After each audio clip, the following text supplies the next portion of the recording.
আসসালামু আলাইকুম রহমতুল্লাহ। আজকে আমরা বৃহত্তম ও ক্ষুদ্রতম সংখ্যা নির্ণয় শিখব। বৃহত্তম ও ক্ষুদ্রতম সংখ্যা নির্ণয়ের ক্ষেত্রে আমাদের প্রথম কাজটা হবে প্রথম দুইটার মধ্যে কম্পেয়ার করা। এদের মধ্যে যেটা বৃহত্তম সেই মানটা নিয়ে আমরা তৃতীয়টার সাথে কম্পেয়ার করব এবং তারপরে চতুর্থটার সাথে কম্পেয়ার করব। আসুন আমরা ম্যাথটা দেখি। প্রথম দুইটা 3/4 গুণ 5/6, 3 6 18, 4 5 20।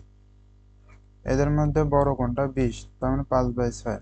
5/6, 6 গুণ 7/9, 5 9 45, 6 7 42।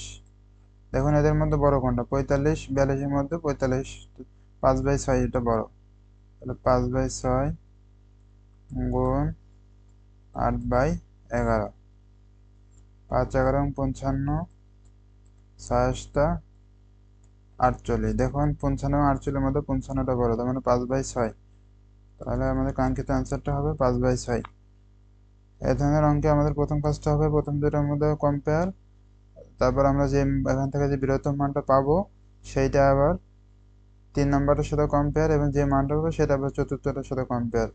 এভাবে আমরা বৃহত্তম ক্ষুদ্রতম সংখ্যা নির্ণয় করতে পারবো সহজে। আশা করি ম্যাথটা বুঝতে পারছেন। ধন্যবাদ।